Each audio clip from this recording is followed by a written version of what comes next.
alongside Rachel, David and Nick.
Meet around this table for this summit, the first of what will be of many summits as we progress through this new era. We on this side are following through on what the British public voted for last year and the mission of this government to deliver security and renewal for our country and improve the lives of working people.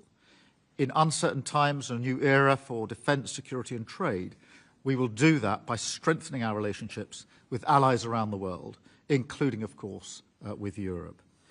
So that is what today is all about, moving on from stale old debates, looking forward, not backwards, focusing on what we can do together to deliver in the national interest.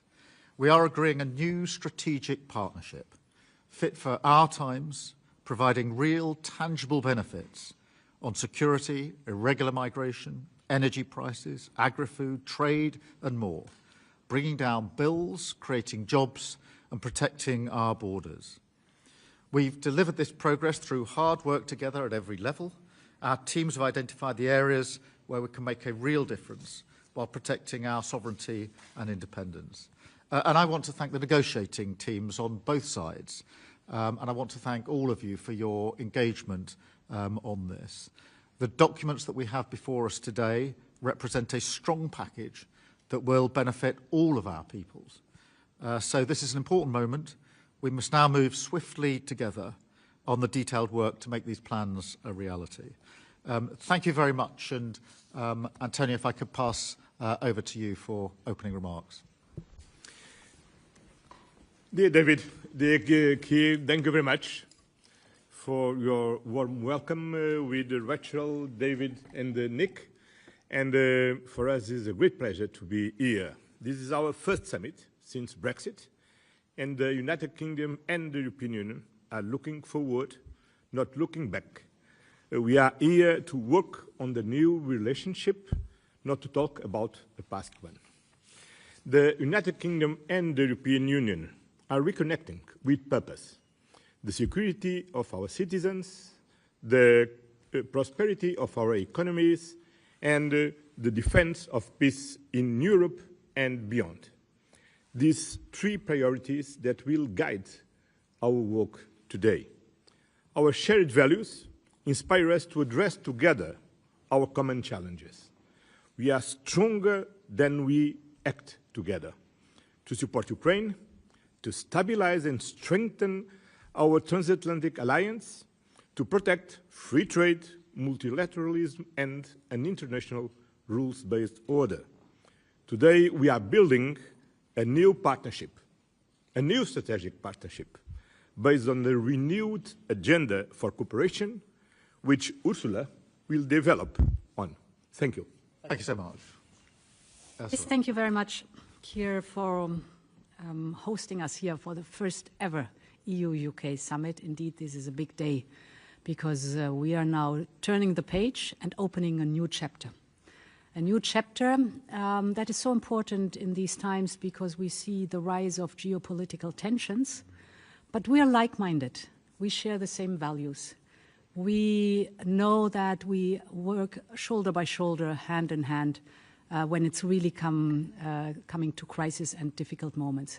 So we should use this moment also with this first summit to develop a roadmap, which is on the table here. It's an amazing, comprehensive roadmap that we have, looking at security and defense together, but also looking at the whole economic cooperation that we have, and most importantly, people-to-people contact. So very much looking forward to the summit. Thank you very much again for hosting us here. Thank you very much. Thank you.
can start.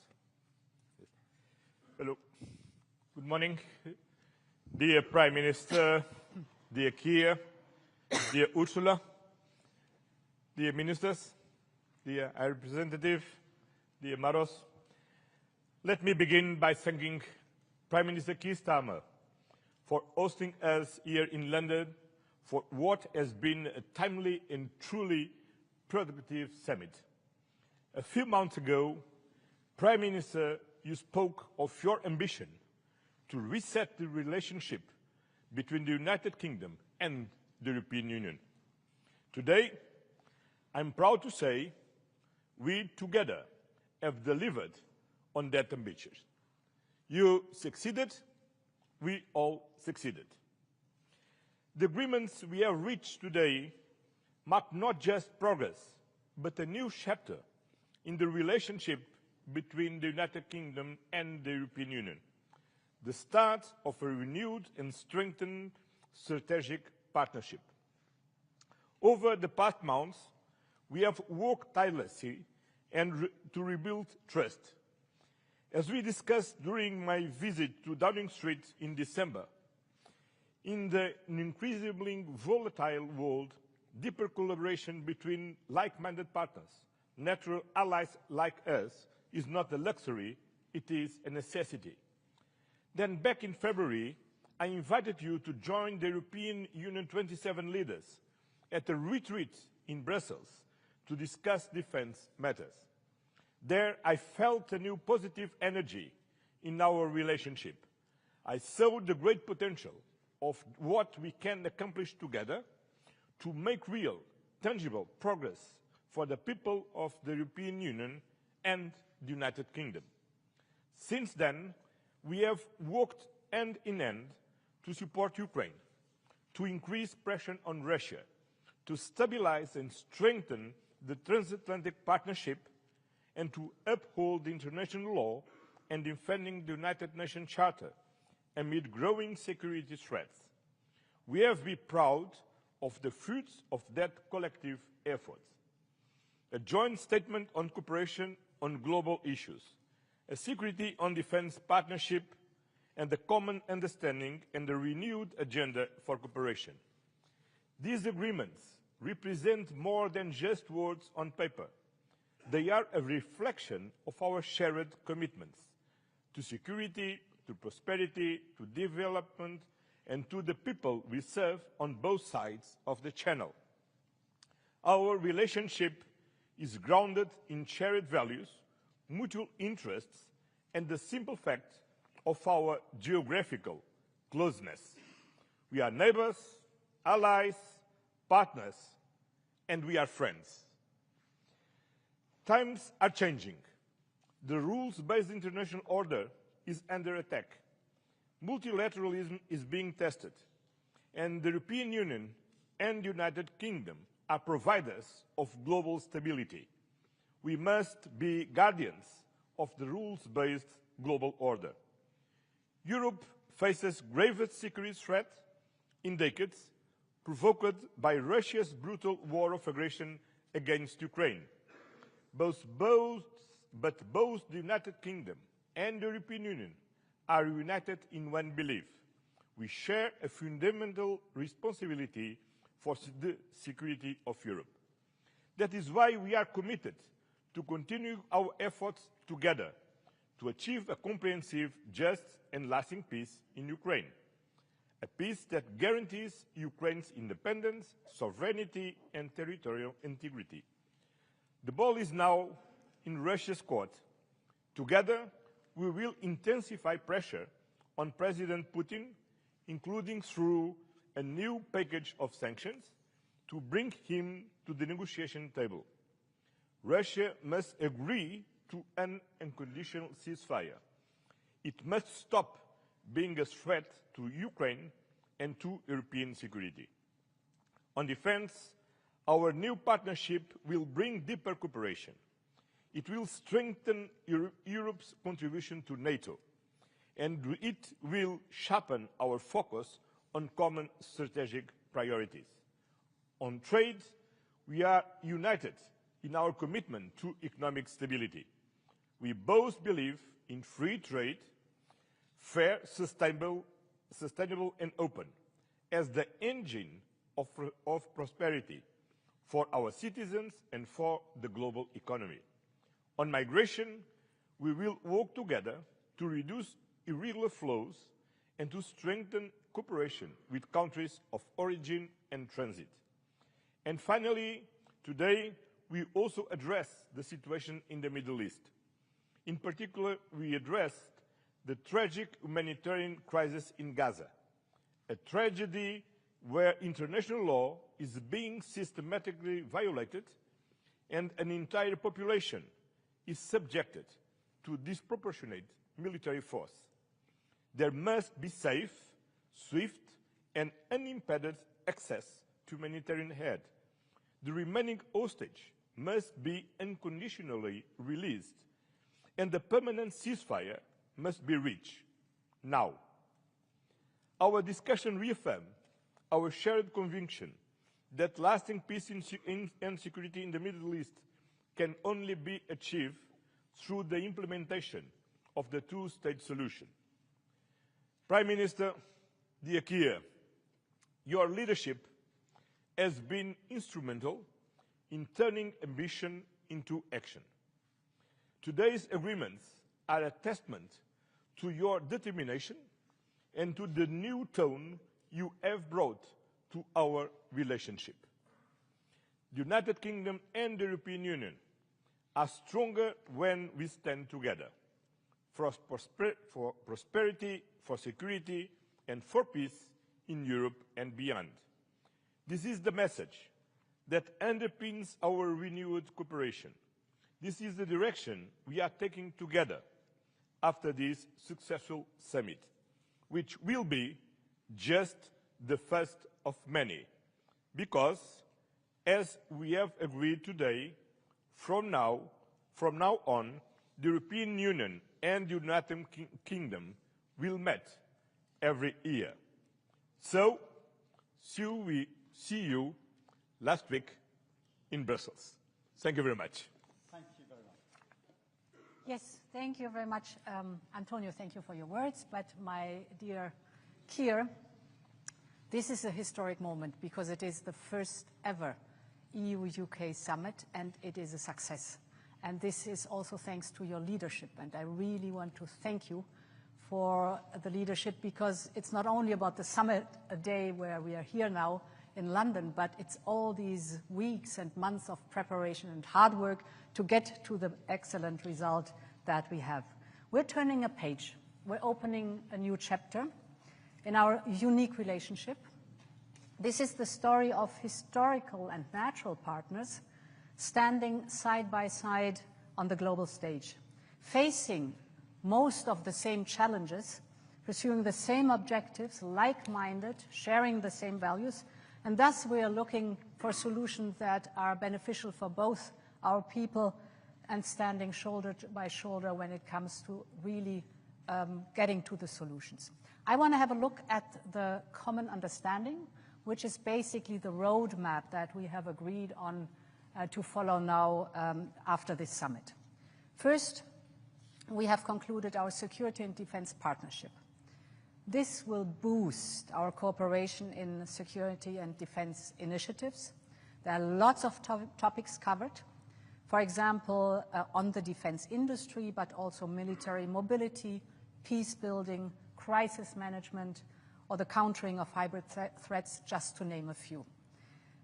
And this is the first step towards UK participation in Europe's defense investment program. We call it SAFE.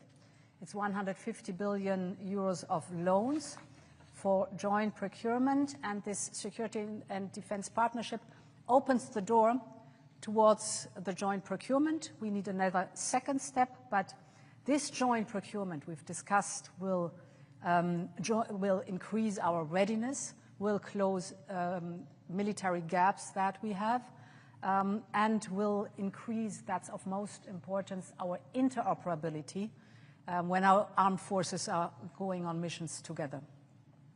It will create new opportunities, of course, for our defense industries. And as I said, open the option for stronger, more coordinated support also for Ukraine. That's important either through joint procurement of military capabilities that then are brought to Ukraine, or for direct investment in Ukraine's defense industry. This is against the backdrop that we stand united behind Ukraine's fight for survival, and that we are strongly committed to a full and unconditional ceasefire leading to a just and lasting peace in Ukraine. My second point is that I want to speak about what lies at the heart of our partnership, and that's the people. Millions of families and friendships are on both sides of the channel. I am thinking back of my times as a student here in London, and from that experience I know the first place abroad you go when you're a young person, it's an impression for life. You fall in love with the city and the country, and for the rest of your life you are the best ambassador for this country. Therefore, I'm so glad that we have agreed that we will have Erasmus Plus for young people, and that we will work towards a youth experience scheme. It's just about this experience. This will allow the next generation to once again live and study in each other's countries, and this will build friendships that will last a lifetime. Turning to what connects us further, that is the topic energy and joint climate goals. Today, we have decided to explore the UK participation in the EU's electricity market. It's good for the stability of energy flows. It is good for our common energy security, because we know that a bigger market will also be good for lowering the energy prices, and it will attract more private investment because of the regulatory stability and predictability that is there to tap into the vast potential that the North Sea offers, specifically for renewable, cheap, and homegrown energy. In addition, we're both committed to leading by example on the path to net zero. And that's why we've also agreed to work towards linking our emission trading system. A larger integrated system is a big step forward in decarbonization and creates a level playing field. Today, we also decided to facilitate trade flows of agri-food products between us and to work towards a common sanitary and phytosanitary area. That means more certainty, more stability for farmers and food producers and fishermen and fisherwomen on both sides of the channel, safer food with greater trust from the consumers, and together with the Windsor framework, this will also bring additional benefits for Northern Ireland. It will further ease the movement of agri-food goods between Great Britain and Northern Ireland, and Northern Ireland will continue to enjoy dual access to both the EU single market and the UK internal market. And in addition, it's a lot what we have agreed on. In addition, we have reached an agreement on fisheries, ensuring reciprocal access to waters until 2038. This is so important for long-term stability and predictability. And we have agreed to preserve the historic tariff-free trade in steel products. Steel is a vital sector for both our industries, so this decision is great news. Finally, I'm coming to an end. On justice and migration, we're stepping up our cooperation to keep our citizens safe. That means more joint operational work, especially through Europol, and seamless exchange of information. Because as we all know, crime doesn't stop at borders, neither should our response. On illegal migration, we are joining forces to crack down on smugglers and traffickers. This is organized crime. Our goal is clear. We want to protect our borders and prevent further tragedies. We are also stepping up, therefore, our joint cooperation with third countries. As you know, we on the European Union side have made this one of our priorities, and we welcome that the UK is joining us in this effort. Dear Keir, what we have agreed today is historic. It will make a real difference to people in the UK and across our union. But the message we are sending to the world today is equally, if not more important. It is a message that at a time of global instability and when our continent faces the greatest threat it has for generations, we in Europe stick together. A strong EU-UK relationship is of fundamental importance for that, for our security, for our prosperity, for our shared destiny on this continent. And this is what it's all about today. So I want to thank you for hosting us. It was a great summit, and thank you very much for your leadership. Well, thank you, Ursula. Thank you, Antonio, for your words, and thank you for your leadership on this as well. Ladies and gentlemen, Britain is back on the world stage, working with our partners, doing deals that will grow our economy, and putting more money in the pockets of working people. In the last 2 weeks alone, we've delivered trade deals with India and the US. And that means jobs saved, jobs created, more growth, and a huge vote of confidence in this country. It shows that as global instability is rising, the decisions that we've taken to stabilise the economy and lead the way internationally have made Britain a place where people want to do business once again. And from that position of strength, today we have struck this landmark deal with the EU, a new partnership between an independent Britain and our allies in Europe. This is the first UK-EU summit. It marks a new era in our relationship. And this deal is a win-win. It delivers what the British public voted for last year. It gives us unprecedented access to the EU market, the best of any country outside of the EU or EFTA, all while sticking to the red lines in our manifesto about not rejoining the single market, the customs union, and no return to freedom of movement. So this deal is good for both sides. And let me set out why it is good for Britain. We've struck an SPS deal to make food and agricultural trade with the EU cheaper and easier, and that is slashing red tape and bureaucracy. And that means lower food prices at checkouts, more choice in our supermarkets, and of course more money in people's pockets.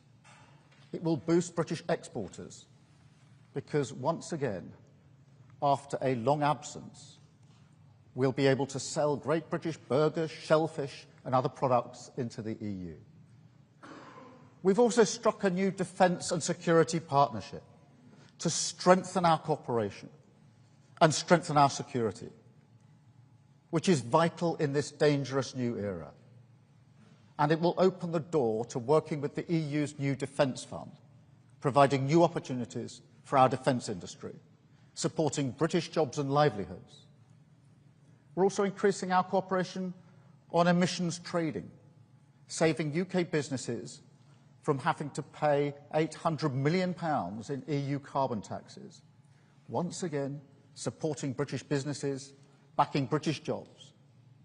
Next, we're increasing our cooperation on energy to drive down bills in the long term.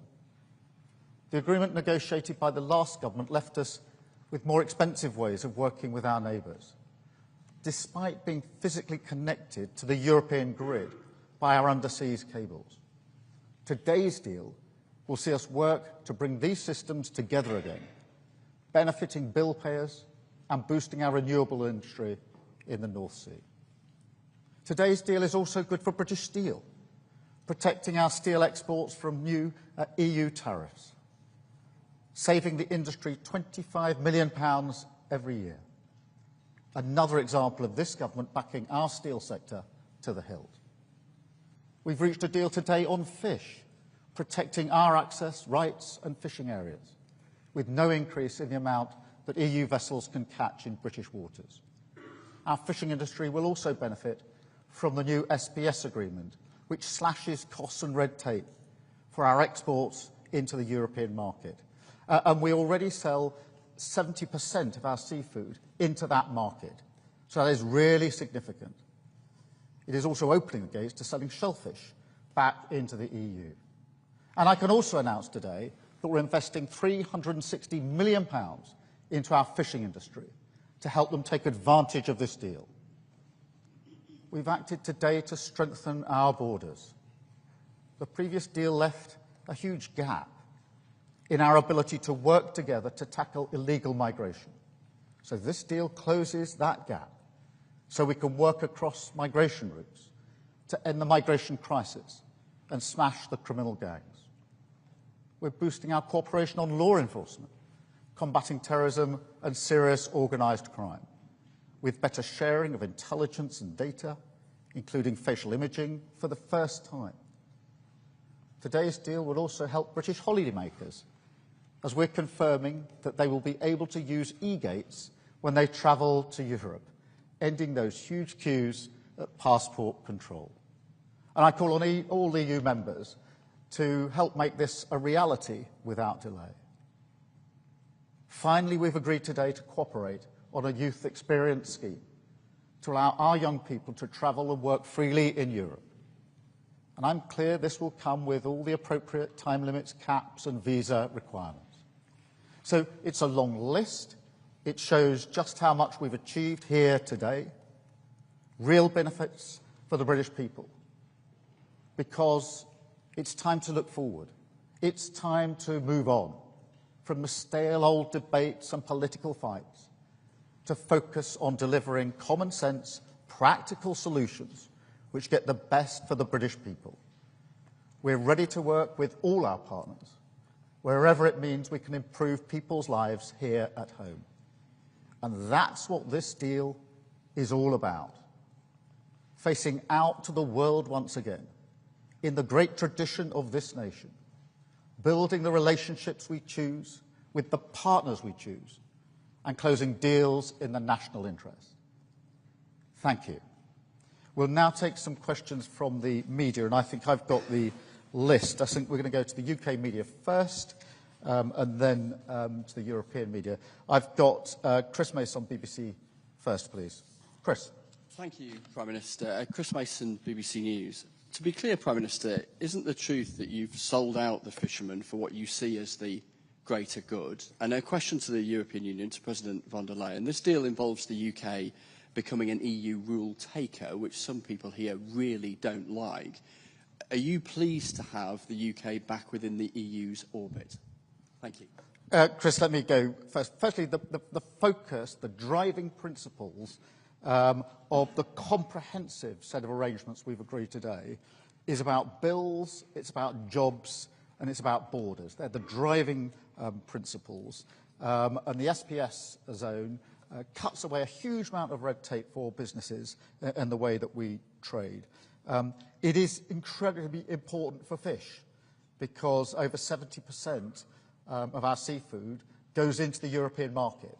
So for the first time under this arrangement, our fishing communities are able to sell more easily into the European market. As I say, 70% goes into that market. The length of time for the agreement provides the stability, because what would have happened next year is we would have come off the current arrangements, but then into year-on-year negotiations where nobody knows year-on-year where they stand. This gives stability in relation to that. It also opens the door for shellfish and the like to be sold back into the European market, which wasn't available before this deal. And of course, we've announced the £360 transformation fund. So what this goes with is that access on a permanent basis, the SPS agreement on a permanent basis for our fishermen and fisherwomen in our fishing communities into that market. Huge amount of their stock goes into this. So this is good for fishing. Yes, on your question on rules. Because the United Kingdom is a sovereign country, it can take agreements like this one, develop agreements like this one. And of course, whenever we have an agreement among us, we define together what the rules are, how we will act together on a specific topic. So it shows the sovereignty of a country, by being able to take agreements like this one here today.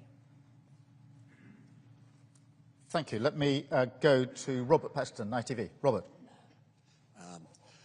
Hello, Prime Minister. Robert Peston, ITV. Prime Minister, isn't this almost the worst of possible worlds in the sense that you've laid yourself open to accusations of betrayal from Brexit supporters because we are again having rules set for food by Brussels, while you're adding back just a 20th of the GDP, the national income, that we lost when we left the European Union. And Madam President, if I may, today's framework, do you see it as an end, or do you see this as the beginning over coming years of greater integration, again, between the UK and the EU? Well, Robert, let me be absolutely clear. This is the result of serious, pragmatic negotiations that are good for our country. And they're absolutely focused on delivery, in the same spirit, with the same mindset that we struck the deal with India and with the US. So this is very good for our country. It is hugely ambitious and comprehensive. The SPS zone, really important in terms of our market access, getting rid of the red tape and the bureaucracy that otherwise would have been there, hugely important as well to Northern Ireland. Then the security and defence partnership, in an era where we're forever saying quite rightly that it's an increasingly insecure world, to be able to strike that partnership so we can cooperate better together, invest in procurement better together, and open that door to the European funding is hugely important. The emissions trading is going to be for businesses extremely welcome, because otherwise they would be paying £800 million year on year in carbon taxes. On energy, we're making permanent the current chapter and looking to access to the EU electricity market. On British steel, quotas, specific country quotas for British steel, hugely important in the current environment. On fish, that access to the market. Shellfish being opened up, again, the Transformation Fund. E-gates, which for many people will be the first discernible difference in terms of travel, ending those queues. On law enforcement, where there wasn't really enough in the current deal, operational work together on institutions like Europol, sharing data, particularly facial mapping, irregular migration. We're pushing forward way beyond the TCA in terms of what we're going to do together, and the youth experience. So the breadth and comprehensiveness of this agreement shows that if you focus seriously and pragmatically on deliverables, you can make a real difference for our country. And just like India, just like the US, other governments have talked and talked and talked with great rhetoric about what they're going to achieve, and achieved little or nothing. We rolled up our sleeves, we've been serious and pragmatic, and we're delivering a very, very good deal for our country today. Yes, on your question on the framework, I would say the common understanding, that is the document that shows that we're engaging in greater cooperation. And the Prime Minister has just described the topics. I mean, we are sharing the same interests. We're very close friends and allies, and if you look at the topic where we agree on a greater cooperation, for example, energy. We share the interest to lower the energy prices, and we share the interest to have to be more independent in producing energy, and to have more energy security and renewable energy. So that's one of the topics where we engage into. The emission trading system, fighting climate change, is the same interest we have on both sides. Security and defense, you just described it. It's a big topic where we can together really achieve big steps forward. Migration, health, hybrid threats. If you look at the roadmap that we have agreed on to develop, I mean, there's a lot of work still ahead of us. That's amazing to see. It's just a better cooperation and a closer cooperation that we are framing here. Antonio. Well, just to add that we came looking forward, not looking back. This is not about the past, it's about the future. We don't talk about our previous relationship, but we are working on a new strategic relationship. This is not a U-turn, it's a new chapter, a new strategic partnership a new security and defense partnership based on the shared values and the shared challenges that we want to address together as we express in our joint statement.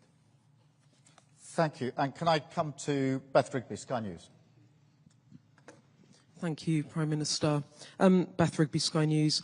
You state your reputation on getting this deal, and to nail it down, you have given the European Union 12-year access to UK fishing waters, and you have agreed, having ruled it out last year, in principle to a youth mobility scheme. There are those today criticising you for backsliding on Brexit. Don't they have a point? And if I may, I need to ask you about what's happening in Gaza. The UN's aid chief has warned action from the UN Security Council is needed to, quote, prevent genocide in the Gaza Strip. Do you think it is genocide? And can you, in good conscience, stand there as a leader and say you have done all you can? And to the Commission President, it has been a difficult few years between the UK and the EU. You describe this deal as turning the page on those years. Many Britons will welcome this deal, but what is your message to those who voted Brexit in the UK and view these new arrangements with suspicion? Thank you. Beth, this is a comprehensive agreement. It is balanced, reciprocal, and has huge benefits for the United Kingdom, based on our three principles, which is driving down bills, driving up jobs, and absolutely having control of our borders. And it delivers on all of those really important measures. And I think it's really significant, as you'll see, supermarkets are already coming out saying how much they support the deal, because they know what this means in terms of the SBS agreement for the prices in their supermarkets, which of course are the prices impacting on working people across the country. I think Salmon Scotland have come out already saying one of the huge exports from Scotland, how important it is from there. So I listen to the voices of those that are trading, the businesses across the country who are saying this is a good step forward over the voices of those from either side who've predicted what they would achieve and achieved very little. And most of the people complaining about the deal were people who are saying before they knew one single word of what it said that they were against it. So I look at how does this impact on working people? What are those supermarkets saying? What are those businesses saying? Because they're all welcoming it, and they're welcoming it for a reason. That's because it's a very, very good step in the right direction, a really important development. Let me separately address the question of Gaza, because it is a really serious, unacceptable, intolerable situation. And that's why we are working intensely to coordinate with other leaders how we respond to this, because it is intolerable, it is unacceptable, and we will continue to work in that way. Thank you very much. Beth. Yes. So we are sovereign neighbours. We're friends, we're allies. And this is a new beginning for old friends. In this spirit, we have designed the roadmap that we are working on together.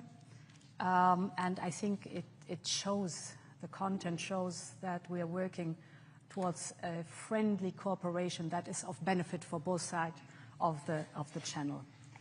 On Gaza, the humanitarian situation in Gaza is unacceptable. For 2 months now, no humanitarian supplies have entered Gaza.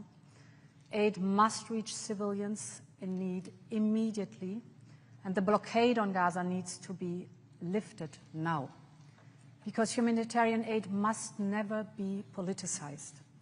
And we are calling for a resumption of the ceasefire and the immediate release of the hostages so that a permanent end of the hostilities can be finally achieved.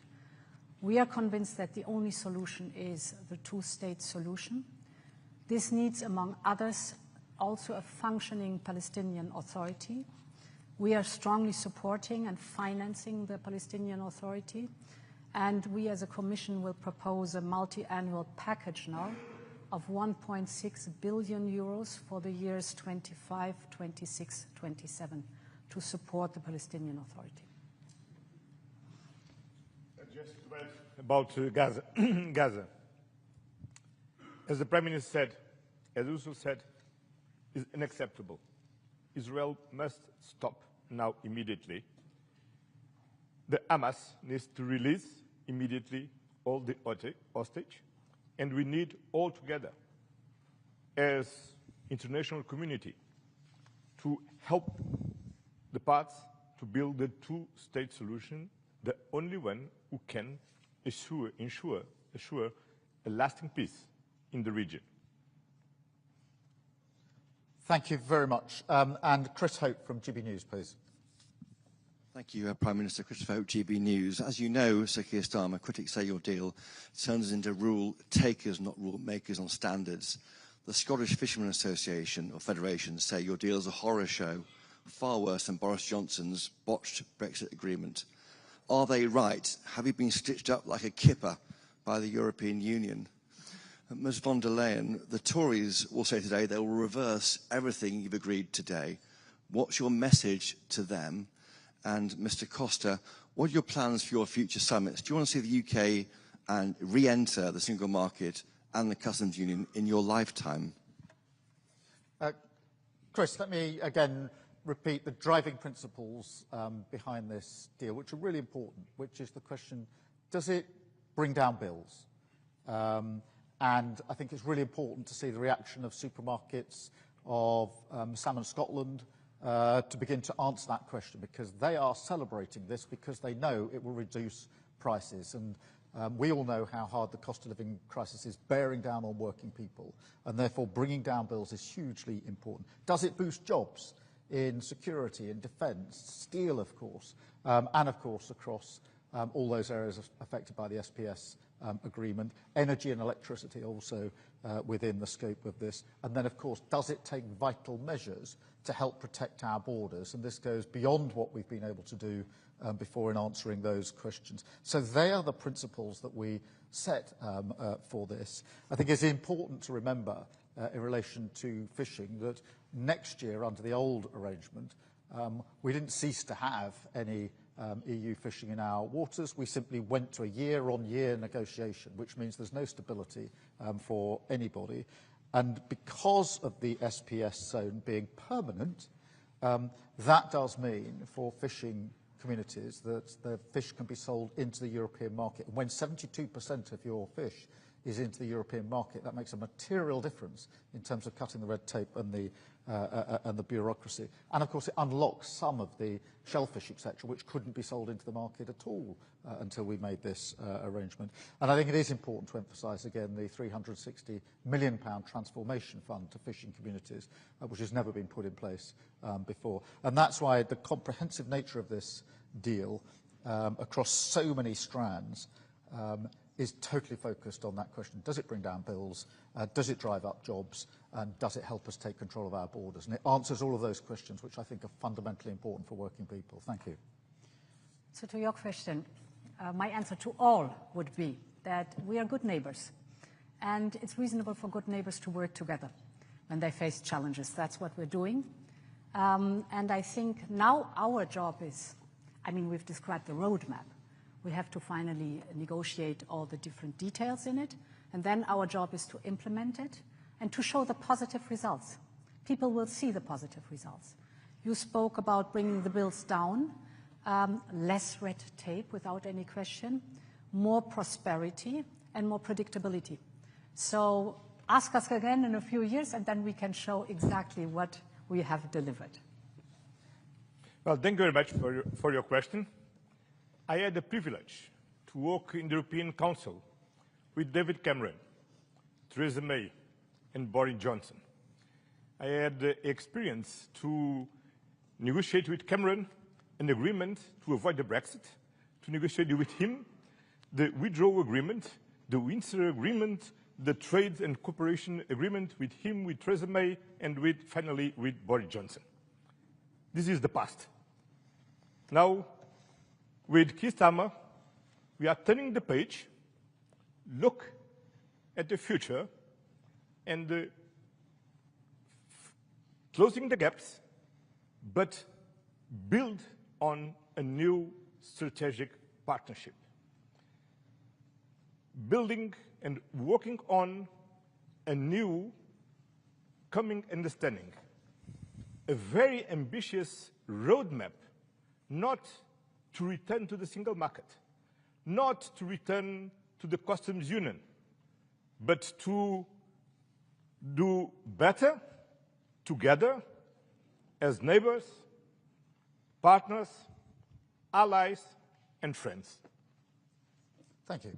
I'm going to go now to European media. I've got Euractiv first, which is Owen Morgan, I think. Hi, thank you, Prime Minister. Owen Morgan with Euractiv from Brussels. There's obviously plenty to dig into on the package announced today, but a question, if I may, on how this impacts the agreements that the EU and the UK already have. You'll be aware that the European Commission in December took the UK to court over its treatment of EU citizens living in the UK. That case concerns a number of potential breaches of the withdrawal agreement, the divorce deal. Could you just speak up just a little bit? I may.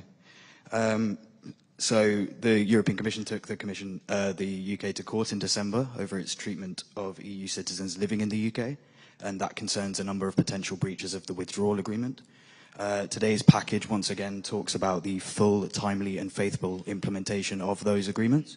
So to the Prime Minister, what assurances have you offered the EU as part of these talks on your implementation of the withdrawal agreement? To President Costa, are you satisfied with those assurances? And to President von der Leyen, does the Commission's legal action and court case still remain on the table? Thank you. Let me be absolutely clear that this builds on the agreements we already have in place, which we respect and have agreed on the basis that will be fully implemented. And that's been the platform upon which we've been able to take this forward. And we've already, in relation to citizens' rights, etc., made advances even before today. But this is premised on the idea that this is a government that, when agreements are struck, respects those agreements and sticks to those agreements. And on that platform, we've been able to build so much of what we put before you today. Yes, sir. Or Antonio. Okay. I'm very satisfied because we now have a clear commitment to a fully and timely implementation of the previous, what is previously agreed, all these treaties. But now we have a roadmap to work together and to deliver to our citizens in the European Union and in the United Kingdom what is more important: safety, security and prosperity. And the Prime Minister translated very well what means prosperity. Prosperity means economic growth, jobs, lower inflation. And for this what we are working together, because together we are stronger and together we can deliver more to our citizens. Then I'm very satisfied and I'm looking forward for continuing to work together. Thank you. So, in former times we have agreed on a set of rules which are presently defining the framework in which we are, for example, dealing with the topic of free movement. Everyone on both sides has to abide to the rules. We have to implement these rules, and in some cases we are searching for legal clarity. This is a normal process that goes on not only on the topic of free movement, but on every topic where you have to implement rules. That's the state of play. Thank you very much. I've got Mr. Valero from Bloomberg. Good afternoon, Jorge Valero with Bloomberg. First, for you, Prime Minister, a couple of details on the agreement reads. What is the number of young people coming from the EU that you will consider acceptable to benefit from the new mobility scheme, and whether the EU students will pay the same fees as the UK students here? Secondly, for the EU side, whether you will wait to conclude the more detailed agreement for the UK firms to benefit from SAFE until you have an agreement reached on youth mobility and Erasmus. And very quickly, finally, President Costa, since you were referring to past agreements and your satisfaction, whether you are satisfied with the fact that there is no reference to Gibraltar, which is an important issue for your Iberian neighbours. Thank you. Let me just, on the youth experience scheme, obviously this gives an opportunity for young people in the UK to work, travel, volunteer, au pair, you name it, in Europe, and the same the other way. It doesn't deal with university fees, just to deal with the particular question that you raised, so there's no change there. It is that experience. It is time limited. I mean, the numbers to be agreed, so it's not an uncapped scheme, and it'll be a visa scheme. So everything will now be done through mutual agreement as we go forward, but they're the principles behind the experience, which will give great opportunities for UK young people and also great opportunities for member states young people as well. So 2 parts in your question, the second part first, because the Prime Minister just spoke about the youth experience and Erasmus+. We've very clearly said that we work towards both. What is, of course, now important to detail, to sort out all the details and to describe and then implement all the details. That is now the process that is starting, but the political will is very clearly stated in the paper. We want to work towards Erasmus+ and the youth experience scheme, which is good news for the young people. Your second question was on SAFE for the UK. Indeed, it's a 2-step approach towards SAFE. The first precondition is a security and defence partnership. That has been concluded today. And it opens the door for the UK to participate in the joint procurement under SAFE. Then there comes the second step that is necessary to negotiate a second agreement. And here we detail out, it's again a process of detailing out, budget contribution, reciprocal market access, and rules on security of supply. And this will give, that's important, in the end, the UK industrial participation. This is the goal that we have together. Well, on Gibraltar, the Commission and the United Kingdom government are talking, negotiating. Maros Sefcovic and David Lammy is making a very good job. It's an ongoing job, work, and my feeling is we are not very close to conclude this work. We are very close. No, very? Not very fast. Not very fast, sorry. An important correction. We're very close. Great. I've got ANP Lauren. Lauren. Hello, Lauren Heermans from Dutch news agency ANP. This whole summit was about starting over and jump-starting a long-lasting relationship between the EU and UK. However, on fisheries, another temporary agreement has been made for a number of years that sort of seems arbitrary, 12 years.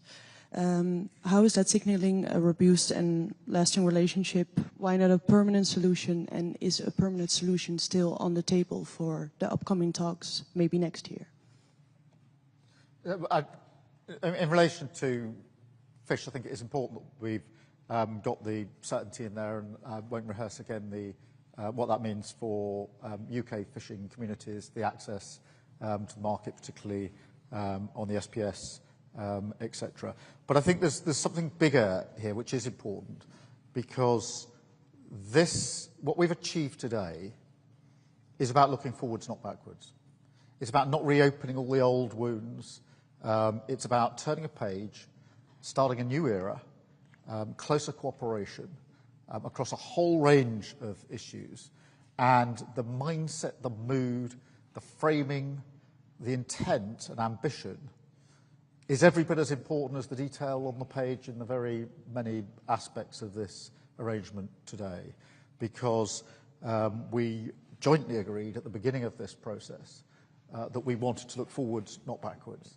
And it's because of that we've been able to make such significant progress today. And it is from that we build forward going forward. And in an era where not many people challenge the proposition that defence and security is more uncertain than it's been for a long time, and we're entering a new era. In an era when not many people challenge the proposition that trade and the economy is entering a new era because of what's been happening in recent months. The significance of the EU and the UK coming together in this way over such a range of issues is not to be underestimated, and that's why it's genuinely a new chapter for our country, a new chapter for our relationships. And that's why I think it's such an important set of arrangements that we come to today. Thank you. I think the most important part is that this agreement brings stability and predictability for fishermen and fisherwomen on both sides of the channel. You emphasized how important that is in these days. And indeed, I mean, till 2038, that's 12 years, that is a lot of predictability, stability to really also do the necessary investments. And it's finding good solutions we've been working on for a long time, but prolonging now the time where we can live with these good solutions. Great. Just on this predictability and stability point, it's really important in the current environment we have predictability and stability because when there are uncertain times and instability, having that bedrock is hugely, hugely important. And that's why it's important to emphasise the permanent nature of the agreements that we've reached on SBS, on defence and security, etc. These are not time limited. These are permanent arrangements, deliberately so that we can be clear about the long-term future of this relationship. And then I've got Table Media, I think it is Stephen Israel. Stephen. Yes, hello, Stephen Israel for Europe Table. I have a question. I mean, we hear a lot of announcements. I have a question on the timelines. When actually will these different agreements enter into force, or when citizens will feel the effects, for example, of the SPS agreement, of the e-gates, and then maybe for President von der Leyen on the safe regulation, how long do we think will it take to come to this agreement to connect the UK directly to these common projects, and how much the UK will have to contribute? I mean, financially, can you give a figure to us? And for President Costa, you mentioned Ukraine. If I'm not wrong, I think at this moment, or maybe in an hour, President Trump will call President Putin. What is your expectation, and what if he cannot convince Putin to agree to this unconditional ceasefire? Would you go ahead with more sanctions, and what kind of sanctions? Thank you. Let me address the timelines to start with. Firstly, can I emphasise the speed with which we've got to this summit and the achievements at this summit, because we came into government just over 10 months ago.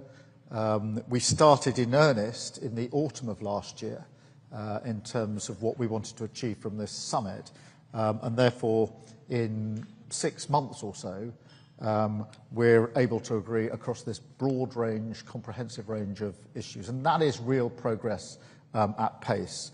In the past, I genuinely think it would have taken very much longer to reach any one of these strands in terms of agreement. And our message to our negotiating teams this morning, as we celebrated how far we'd come, was to go at pace to make good on these commitments now. And that's a joint instruction to our teams. So we want to see the benefits of these coming just as quickly as possible for all of our citizens. And so you can expect the same pace and intensity as we go forward on each of these strands going forward. Thank you. I can continue here. The SAFE instrument has now just been approved by all the institutions, so it's ready to go. And therefore, we have to work hard that we have the second step also negotiated, and then we're going to be indeed ready to deliver. So it's a question of, I hope, only a few weeks, and then we should be done. Achieve a just and lasting peace in Ukraine is a main priority for the European security. And for this is essential unconditional and immediately ceasefire from Russia. I wish all the best for this call between President Trump and President Putin. We have been very supportive of all President Trump's efforts to stop this war. With the strong leadership of Prime Minister Keir Starmer, built a coalition of the willing to ensure that a positive outcome of these efforts from President Trump ensure effectively a lasting peace in Ukraine and enough security measures. Then we are waiting with anxiety for the outcome of these talks, and I wish all the best for this talk, because from this talk depends a lot of the future of Ukraine and the people of Ukraine. Thank you, Antonio. Thank you, Ursula. Thank you, all of you. Thank you.